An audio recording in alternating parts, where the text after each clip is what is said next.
This is a continuation of the video walkthrough for the Math 143 Semester 2 CWI practice packet. We're on problem number 27. This just talks about the number of students passing Mr. Morgan's class each year from 2004 to 2019 can be modeled by some kind of function here. So there's some function. X is the number of years since 2004. Interesting. This is key. It says find the number of students that passed in 2015. So notice X is the number of years since 2004. So for example, if I wanted 2005, well, that's just 1 year since 2004. So that would be when X is 1. So what if I want 2015?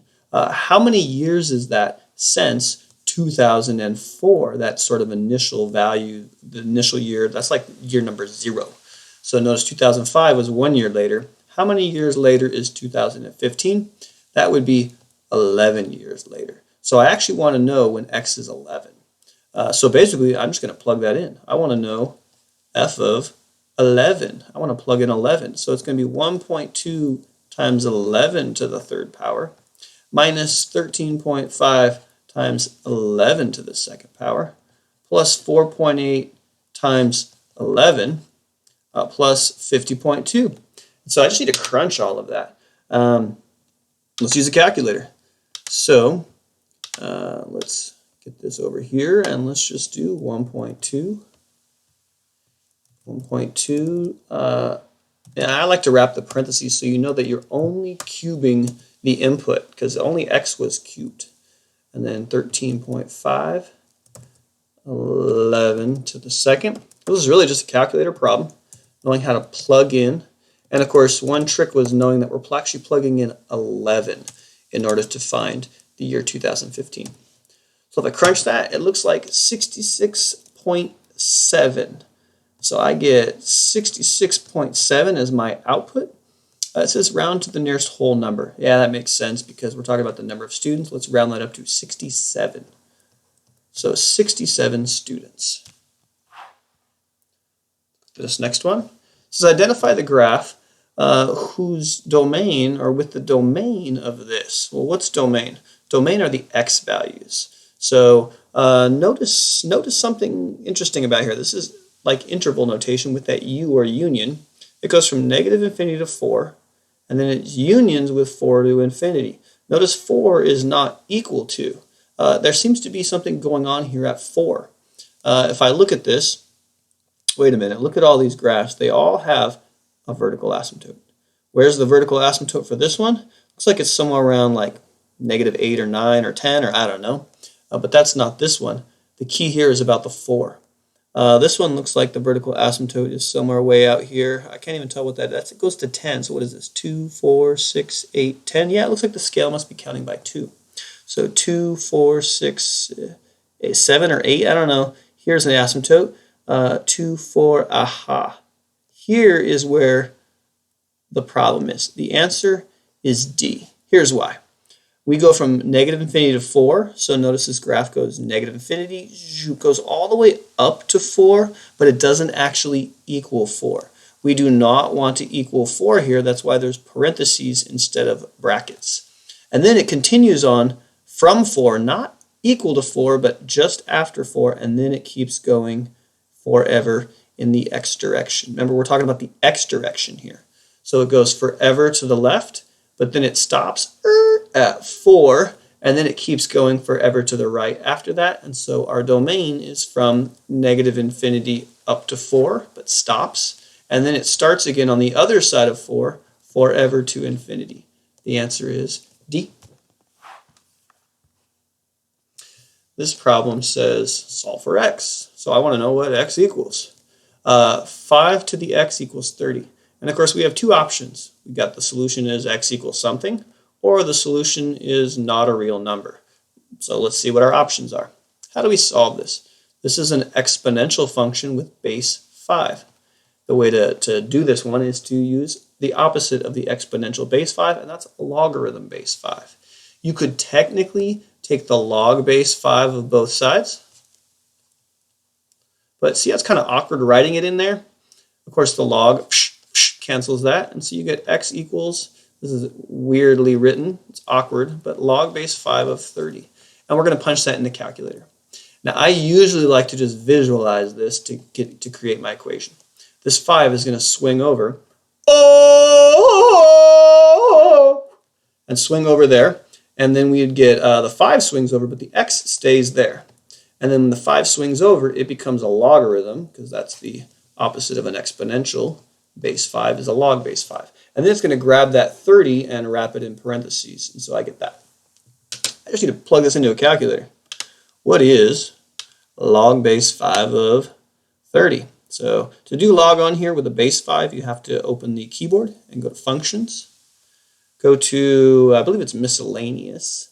And there is our log base with that little a there. So we can type in the 5, arrow out of there to get in my parentheses for the argument, and type the 30. So we get what, 2.113 something. I believe we're probably supposed to round it. It says round to 4 decimal places. Whoa. So there's 1 decimal place, 2 decimal places, 3 decimal places, 4. That 2 right there, we want to have a number there. Does it stay a 2? Well, there's an 8 after it, so we're going to bump that up to 3. So 2.1133. So I get 2.1133 if we round it. So the answer is A, because the solution is 2.1133. There we go. It says not to round until the final answer, and that's what we did. We rounded at the very, very end. We only got one answer, so we don't need to separate them with commas. Let's go to the next one. Same thing again. This is an exponential with a base 8 this time. So I'm just going to swing it over, or think of taking the log of both sides, and you're going to get x equals the log base 8 of 100. Remember that 8 is going to swing down, and it's going to end up down here, down low. So I just need to do log base 8 of 100. In fact, I think I'm just going to go up in there and take over the numbers, and then we get 2.2146, and again, I think we're rounding to 4 decimal places. Yep, 4 decimal places. So I got 2.2146. There's the 4th decimal place, but then the 1 there isn't going to change it much. So 2.2146. 146. So it looks like our answer is that. 2.2146. This next one says solve for x. So again, this is just an x equals. But this time it is a logarithm already. I don't even see what base it is. Don't forget, that means it's log base 10. Log base 10. Now this side doesn't have a logarithm. If you remember, we've got a log plus a log equals just some old number here. Oh, wait a minute. Let's focus on that left side. A log plus a log. We had a formula, and I'll write it over here. If you have a log plus a log, if they have the same base and you're adding them, what you can do is whatever's in here and whatever's in here, I'll put m and n. You could squish that into one log, and you just end up multiplying. If you add the logs, you multiply the arguments. Okay, so we're going to do m times n. So what I can do is I can take this side and I can squish them together into one big old log. Now how do I do that? What I need to do is I need to multiply. Now this could be a little tricky because I actually have two things. I got this binomial times this binomial. That's going to look like, and I'm going to write it up here, it's going to look like the x plus 1 times the x minus 5. I got to multiply those. So I think I'm going to multiply those before I even move on. I think I'm going to actually do that multiplication. And that's just FOIL. FOIL! You're going to get x squared minus 5x. So x squared minus 5x plus 1x, and then minus 5. And then all of that is going to equal the 1 that was sitting over here on the right side. I can combine like terms a little bit, so let me do that. Log base 10 of, let's clean this stuff up, x squared, let's see, those two combine, but we got more negatives, and then a minus 5. Of course, that all equals 1. How do we deal with this? We got a log over here equal not a log over there. What we can do is, right now it's like in log form. I can swing this base 10 for the logarithm over here to become exponential form. So when that 10 swings over, it actually is going to bring, well, first it's going to leave this stuff alone. So let's write that down. When the 10 swings over, it's going to become the base for the exponential. Right now it's the log base 10. It's going to be base 10 exponential. And what's the exponent? The 1. Some people, instead of swinging it over, some people like to use big 10, base 10. I can go base 10 on this side and base 10 on this side. Log base 10 and exponential base 10 cancel. So you get left with this argument stuff. And then you have 10 to the 1 power as a big exponent. Of course, 10 to the 1 power. What's 10 to the 1 power? It's just 10. So here's where I'm at. After doing all that log stuff, I actually don't even have logs anymore. I've just got this situation. How do we solve this? We got x squares, x's, and no x's. In fact, we got no x's over here and no x's over there. I'm going to get 10 out of there from the right side. I'm going to subtract 10 from both sides. Well, what's over here? Nothing. And then, of course, I got my x squares, I got my x's, and now I even have more of the no x negatives over there. This is just a quadratic. We could try and factor it, which is always good to start with. We could graph it. We could do quadratic formula. I'm hoping it factors because that would be nice. An x and an x. What makes 15? It could be what? 5 and a 3. It could be what? A 15 and a 1. I'm not seeing anything that can make a 4 there. So it doesn't factor. Maybe I'll just graph it real quick and try and get an idea as to how this whole thing might be. Let's graph x to the second minus what? 4x minus 15. And if I got the graph, let's zoom into that graph a little bit and see if it's got some nice answers. Oh, it doesn't. It looks like it hits, whoops, looks like it hits at a crazy point there. Oh, that decimal, it's probably been rounded, and a crazy point there. Okay, how can I get those exact answers? Let's use quadratic formula. That's a quadratic. We can do our good old quadratic formula. So quickly now, a is, looks like a is 1 right here. B is -4. And C is -15.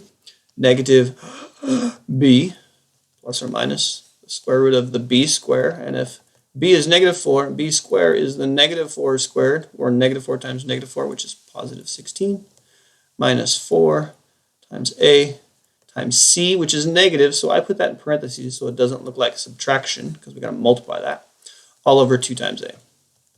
So I'm going to keep going off to the side here. This is just a whole other quadratic problem we got to deal with.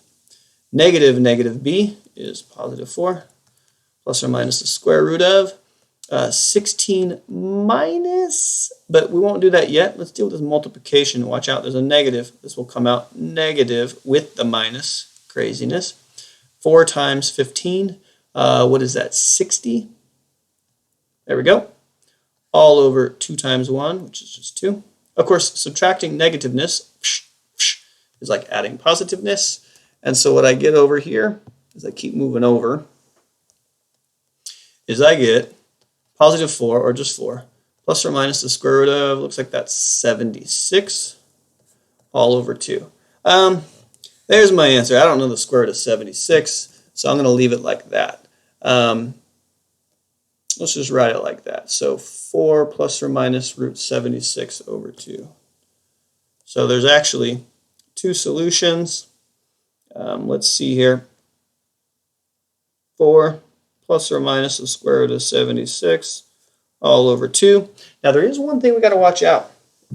We should really plug those answers into this and make sure we can handle it, because if I were to plug in an answer like a nicer answer like -2 into here, -2 plus 1, you cannot do the log base 10, you can do the log of any base of -2 plus 1, because that would come out -1, and you can't have a log inside the exponent. So you know what I'm going to do is I'm going to check my answer by using a calculator. So I'm going to go into here, and I'm just going to crunch the little pieces at a time. I'm just worried about crunching this. So that's log base 10. Of course, if you just do log, that is log base 10. And I'm going to put in my crazy answer of 4 plus the square root. And of course, if you have your keyboard open, you could do square root there of 76. And now if I do the fraction, notice it only did the root 76. So what I could do is go back up here and squeeze that 4 into there and get rid of this other one. Or I could have just wrapped the 4 plus root 76 in parentheses. All over 2. And of course, then I can add 1. And it looks like I get some crazy value. That would be for this first part of the problem. Now what if I did the same thing for the second part of the problem? In fact, you know what? That second part of the problem, I'll just go ahead and type it up again real quick. Let me do my division here, and then I can type 4 plus root 76 all over 2, and then I have to do the minus 5. That's for that blue piece right here. And again, I get a weird number. Now actually, if I take those two things and add them together, I bet I would get 1, because it's supposed to. That's what seems to work. Now what if I switch this? Remember, it's plus or minus. What if I switch this to minus in this whole x value that I've got here? I'll put a minus in there. Uh-oh, undefined? What's the deal with that?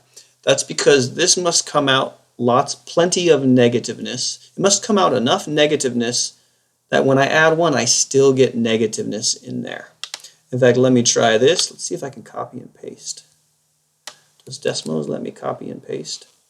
If I just do that part right there, yeah, it comes out negative 1.35. And then if I try and do the log of that, you can't do the log of a negative. So let's even try this other one as a negative. Yep, also came out. So it doesn't matter. As long as plugging in the negative version caused a problem here for my logarithm, I do not want the plus and the minus. So I'm going to get rid of the minus and just say that my answer has the plus. It's for plus root 76. That's the only answer I have, not the plus and the minus. Let's do that here as well. Looks like there's another one of these log ones. Don't forget I got a log. In fact, let me color code that. I got a log plus another log.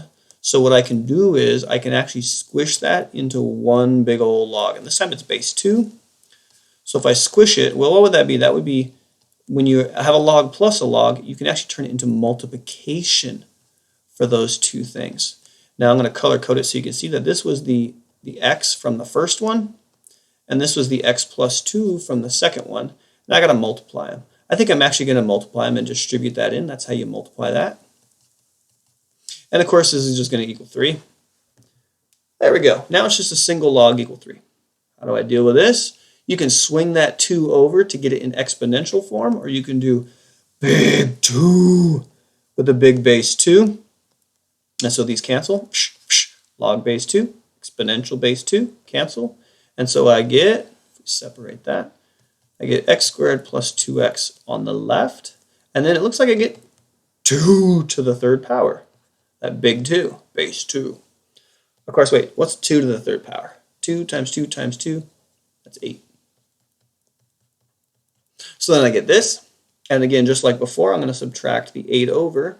So that way I get my quadratic situation. That's 0 over here, but I get x squared plus 2x minus 8. Now I just need to solve this. Again, I wish I could like factor or graph it. I'm hoping I can factor this one. In fact, I'm thinking I might just graph it to see if it's factorable and then see if I got my factors. So let's do this. Let me get rid of all those crazy quadratics. Hopefully I don't need to do quadratic formula for this one. X to the second plus 2x and what, minus 8. Let's check out this graph and see if it comes out nice. It crosses at a 2 and at negative 4. 2 and it comes out nice. So let me actually go back and factor it. Those weren't my factors. Those were my zeros. But now I know I can factor it. Let's work on this. What can make an 8? A 4 and a 2. And I actually see more positives. So it's going to be a positive 4 and a negative 2. Those multiply to make negative 8. But if I added them together, they would make positive 2. So those are my factors. Let's find the zeros. What would make this piece 0? Would be a negative 4. And what would make this piece 0? A positive 2. And I believe it should be exactly what we saw here on the graph. We saw a positive 2 and a negative 4. Those are our zeros. So we could say that those are our answers, but wait. We got to remember this is logarithm. Things can go bad. If I plug a negative 4 into here, that is not good. In fact, watch this. If I just even try it, if I just try log base 2, so I need to go over here to my functions and get a log base 2. Log base 2 of negative 4 is no good. It's undefined. So guess what? I thought this was an answer, but no good. What if I plug a 2 into there? What if I plug a 2 into there? Is that going to come out good? Yeah, it actually will, because that's a positive number. Let's go up in here and just take over this one. What's log base 2 of 2? 1. 2 to the 1 power is 2. What's log base 2 of, see if I actually plug a 2 in and go 2 plus 2 more is 4. What's log base 2 of 4? Ah, that's nice. Oh yeah, because 2 to the 2nd power is 4. So that comes out no problem. So it looks like our real official final good answer is that x equals 2. So there's my answer.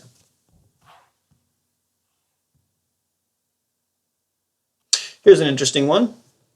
This is talking about sketching a graph of the function. Before doing so, describe how the graph of the function can be obtained from the basic function.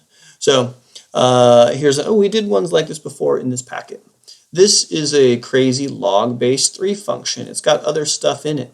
Notice here, we're going to try and describe how to graph this thing.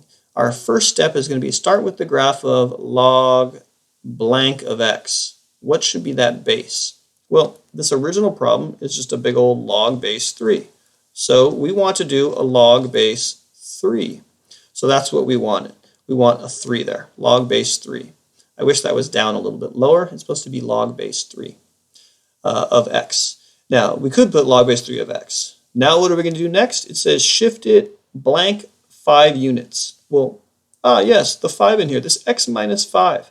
It's going to shift it which direction? Remember, that is to the right. That will be shifted to the right 5 units.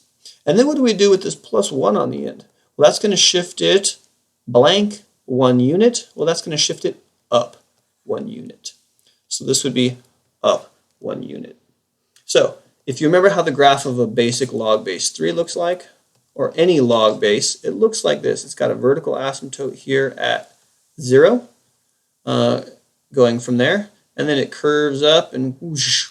Another important point is where it crosses here. That would be the x value that you plug it in to make it equal to 0. For the y value to equal 0. And so that would be, it crosses actually here at 1, and that would be the x value. So log base 3 of 1 does equal 0, and that would be that point. So we actually have to now shift that to the right 5 and to the up 1. To the right 5 will move the asymptote over, but shifting it, sliding it up and down won't move that. So I'm going to go over 1, 2, 3, 4, 5. There's my new asymptote. Of course, you can't tell if I shift this up. I would just be sliding this thing up, but you can't tell. But instead of crossing here at 1, well, that has also moved over 5. So that would normally be here, but it's going to shift up 1 to there. And so that's pretty much all we're looking for. Of course, we could also graph this thing on a calculator. And there it is.